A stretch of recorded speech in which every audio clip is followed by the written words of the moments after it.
simplement charte à transparence et zala que et où dans le Congo est transité dans le circuit moko. Il y a bien le circuit où est financé par chef de guerre, par chef de guerre. Oh, Tochaki, bateau, que bazar interdit. Mais il y a ami ici dans lycée, non, parce que dans le lycée provisoire. Avec le temps, tu progresses selon ma il y a un absolu général Mouneni. Tata na biso koko na biso. Il y a propre, l'autre me maquilleti, na souka. Etienne, Tshisekedi, baro be na biso vérité, pour combat na biso kende propre. Parce que division côté trop na kati. Parce que Curtis Congo, Pacheko Pacheli, Ntingi ya Chichi. Le représentant légal de tous les Congolais vivant hors du périmètre. Nazali Moutou ya ba combattanté. Nazali Moutou ya Moutouté. Mais sauf que je ne suis qu'un défenseur du peuple congolais. Peuple congolais, nous sommes à na kati ya Kokoso. Akobenga représentant légal à toujours na Mupandi. Alors bana poto balobaka. Yanzambe ya Moutoupe ya Moutou. Mesdames et messieurs, nous sommes là aujourd'hui. Bino baye bozo luka ba information ya ba combattant lelo yo ba ye liboso ya siège ya Apple tango mususu bato mususu bazana Kokoso po ba comprendre papa Titi Koko. Apple azali fabricant ozo sala ka ba iPhone ba 1 ba 2 ba 3 na ba 4 ndenge bimaki. Alors lelo toye awa www.rp.com kalamingi te zoya boko bandaka toujours kozwa ba information ba info toye awa poto ya kozwa nini baye kosala lelo nini bayokani lelo moko na moni wana ndeko nanga yaka. Alors bonjour hein? Bonjour les représentants légaux na ba congolais tout baza kolanda yo oyo awa kombo na nani simana tuno mwa muke nini boye kosala awa kombo na yo ngakomona nga le combattant Vermeil Mafuta. Oui. Oui, deuxième question, on a toujours mobilisé l'opinion pour le Congo. Tout le monde le sait que Makambuya c'est ma richesse. Mais mutu oyo asala kana ba téléphone et di camp yo yebi asala kana ba téléphone o kututolelaka ba iPhone 1 2 3 4 ya danger. Mais ce que ya salini na Makambu ya Congo boko tia na likamuni na salini ni peuple congolais asala éclairci, asala bien expliqué ba yo kayo. Oui, peuple congolais, il faut comprendre Marambo, même opinion internationale. Ce qui est continuer toujours dans Moga et Japon dans Marambo, il y a juste Marambo appel. Parce que Bango Bazar financé dans l'Est, guerre illégalement, tout est bien très bien parce que la matière est illégalement, pas officiellement. Bazo financé guerre na Congo pour na bana maman bazo gelé bango bazo kufa ils continuer toujours. Il y a un autre le faut bayoka biso et puis banda yoka biso to banda yoka tout le temps. Tu es car le loté. Tout le temps, tu passes message pour n'avoir arrêté, bah coltan au bas bazar au somba na est, ils ont financé guerre. Bah yebi bazar au courant très bien. Donc yango toye pour na to la musaba moi mémoire muke quoi. Bana poto na ebite soki moinde e na makambo mususu na tuni bana bilaka bango yo ba jeune ba lobby représentant légal mo e bimaka na moto nango yango to telemi et du camp tozali ko continuer toujours na tournage to landela bango de près. Ceux qui balingini, ceux qui baïko salanini. En tout cas, mesdames et messieurs, peuple congolais, avoue que je dois beaucoup du respect. Bolanda, Tolandelongo. Merci beaucoup, tournage congolais. Toye Tokutanina, vaillant combattant. Baebaloba qui ils vont combattre jusqu'à la libération du Congo. Alors, monsieur Eddy, bonjour. Bonjour. Monsieur Eddy, ça fait longtemps quand même. Ouais, je suis là, je suis toujours dans le combat. Alors, Banapotoye Babenga Kaye, Eddy stratège, Papa Titi Koko, Oyoki, Eddy stratège. Donc, la stratégie n'a qu'à masolo combat. Alors, Eddy, aujourd'hui, nous nous retrouvons devant Apple. Fabriquant mon na téléphone Oyo, Mokin Mobimbeye billet, iMac, iMac. C'est lui qui fabrique. Alors pour les Congolais qui seront devant RP Bijou en train de te suivre, encore avec eux, qu'est-ce qu'ils ont à voir dans le combat? Expliquez au peuple congolais pourquoi, pour quelles raisons, aujourd'hui vous êtes là, encore une fois de plus en train de crier. C'est pour quelle raison, monsieur Eddy? En fait, on est venu juste d'abord pour dénoncer tout ce que, soi-disant, le fabricant des téléphones utilise nos matières premières qui font beaucoup de morts en RDC et personne n'en parle. Il y a un proverbe africain qui dit la bouche qui mange et c'est la bouche qui ne parle jamais. Et la communauté internationale a fait de sorte qu'il puisse avoir en RDC une guerre où cette guerre-là fait beaucoup de morts. Et à partir de cette guerre, ils en profitent pour avoir nos matières premières et ils utilisent cette matière première pour fabriquer leurs portables. Eddie Camp, c'est vrai, vous savez que, est-ce qu'on peut dire aujourd'hui, le Congo est vaste, c'est vrai, mais le Congo n'est pas vide. Il y a des institutions, il y a un gouvernement, il y a un président. Si les responsables d'Apple se trouvent pour l'instant sur terrain, en train par exemple de prendre des matières premières qui fabriquent avec la nouvelle technologie, c'est que quelque part, ils ont coopéré avec le gouvernement actuel. Mais pourquoi s'en prendre à eux au lieu de s'en prendre, par exemple, aux responsables politiques du Congo? En fait, nous, on a toujours soutenu qu'au Congo, il n'y a jamais d'État. L'État congolais n'existait pas. Et au Congo, il n'y a que la junte qui règne. C'est pour cela, comme il y a la junte qui règne, les Occidentaux ont fait de leur mieux pour en profiter de la richesse du Congo. Et en plus, j'en profite de l'occasion pour appeler tous nos vaillants combattants à se mettre toujours debout. Parce que comme il n'y a pas un État chez nous au Congo, nous devons faire de notre mieux pour que demain ou après-demain, que nous puissions établir un État de droit en RDC. Et je l'ai dit assez fort, au Congo, il n'y a pas un État de droit. Alors nous devons faire de notre mieux pour que demain ou après-demain, qu'un État de droit puisse être établi en République démocratique du Congo. Merci beaucoup Eddie Camp, nous allons continuer tout à l'heure le tournage. Alors à tous les Congolais, en fait nous sommes là aujourd'hui, les vaillants combattants ont fait appel comme d'habitude aux serviteurs du peuple congolais, le représentant légal. Ils sont là pour essayer de dire stop à ces multinationales qui sont en train de causer des désordres, des tueries sans cause en République démocratique du Congo, raison laquelle ils sont là présents et comme ils chantent et comme ils le disent, ils le répètent tout le temps, qu'ils combattront jusqu'à la libération du Grand Congo. Un dernier mot. En fait, là, je voulais inviter aussi tous nos compatriotes congolais. Ils doivent prendre conscience que ces combats-là ne nous concernent pas que le combattant. Ces combats concernent tous les Congolais. Nous sommes obligés de mettre la main dans la pâte pour que demain, nous puissions établir un état de droit en République démocratique du Congo. On viole nos femmes, on viole nos sœurs, on en viole nos mamans et personne n'en parle. Et nous sommes obligés de se mettre sur le terrain et de dénoncer et pourquoi pas de se battre pour que demain nous puissions établir un pays de droits de l'homme en RDC. Je vous remercie. Merci beaucoup. En tout cas, bana poto, ba papa à Marseille, ba maman à Marseille, ba maman à Lyon, bana à Bondy, bana à Grigny, bino mo boye, bino tout. Bozo salakaso beaucoup de représentant légal, bozo loba a serviteur de peuple Mbote. Vraiment, nous sommes là, le peuple congolais est là, devant appel. Ils sont en train de manifester toujours. Alors, mesdames et messieurs, toujours il y a tournage. Les Congolais, les Bossois Apple, tous les vaillants combattants, un message très important. Il y a passé dans les Congolais partout. Archevêque Ben Lobobo pe à lobby, fort maintenant nous mupandi kuna, mais les Kamuna Mabela il faut toujours nous à la présent. Alors message ni nous ko pesa na Congolais balandayo vraiment makasi sur RP Bijou bayokayo. Oui, les représentants. D'abord, on a remercié nous sous micro pour la deuxième fois, toujours poli, parce qu'il y a un serveur serviteur du peuple, comme vous rappelez. Donc, problème est ali, Tolingi te salir comme on a vu sur les combattants. Il y avait une décision au Maki dans le monde entier, parmi là où il y a tous les diasporas congolaises. Tolobaki musique. Pour l'instant, tu as stoppé. Tu as la musique, tu as l'ambiance, mais pour l'instant, tu as stoppé pour le Congo. Alors, il y a les gens qui ne veulent pas comprendre. Il y a les Congolais qui ne comprendre jusque-là, ils ne comprennent pas. Babimisi frère Patrice. Comprendre. Frère Patrice, c'est ça. Babimisi frère Patrice. Salinini. Pour nous rappeler, parce que les chrétiens sont belés. Pour te créer mon côté représentant les gars qui servir le peuple, qui toko. Frère Patrice a mosali na Nzambe, aibela Nzambe. Mais ce qu'il y a côté na masolo, il y a ba wera, o ba finga ki ba na poto, finga ba combattant, na ba jibe, na ba kofi, na ba papa wemba.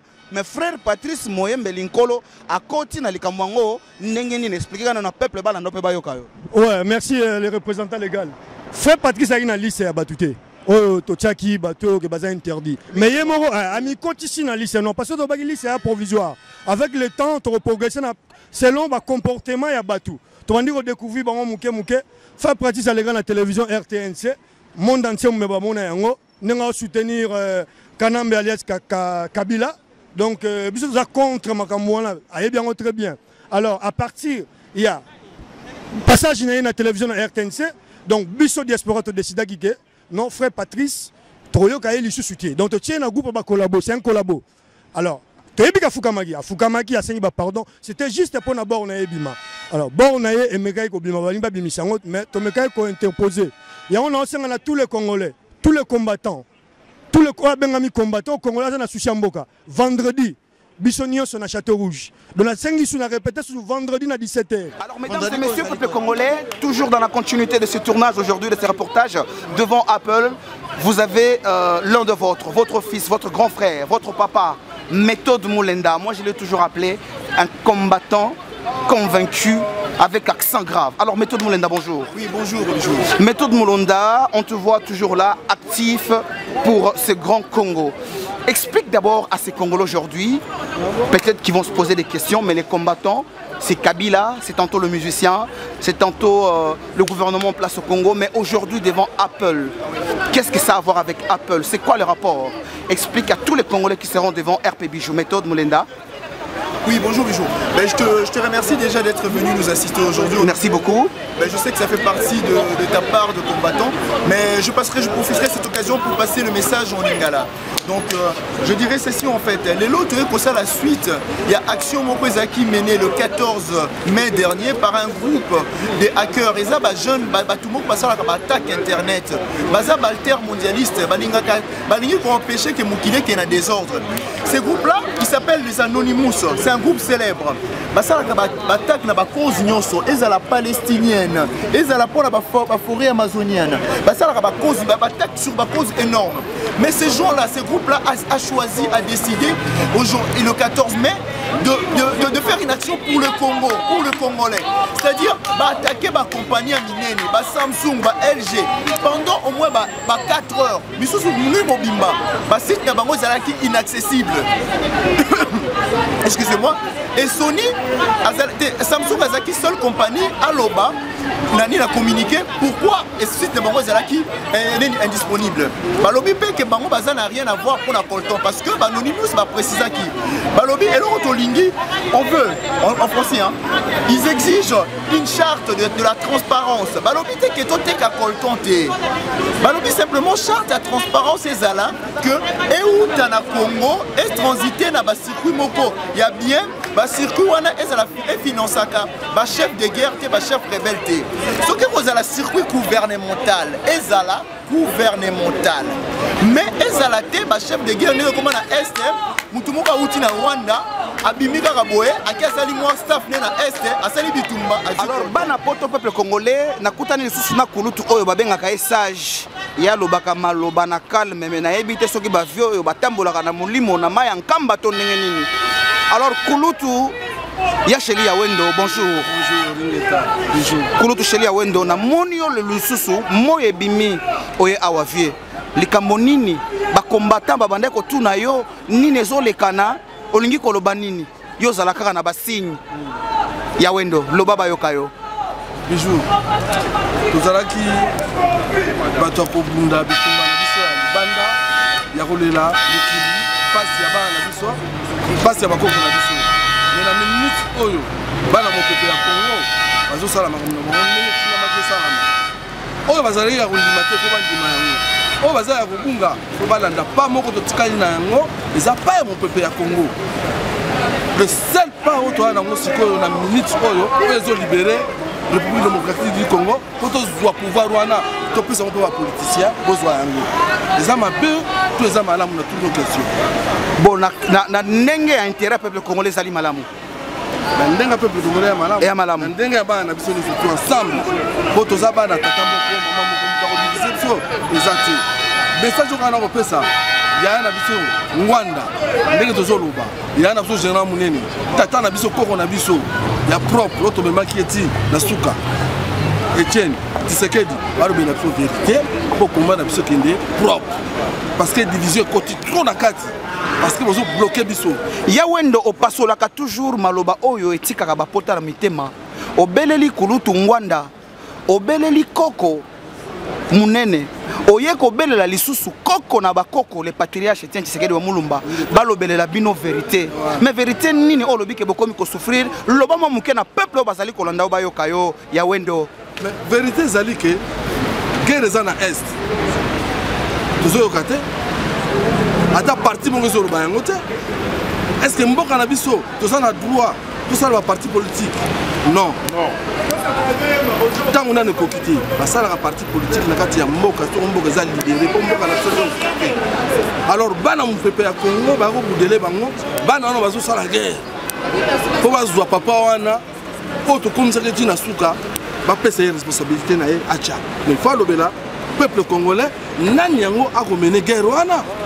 Au peuple congolais, la Namutouana na Sima, tu peux se maboko, tu peux se qui est peu maboko. Et l'autre Yango Wana.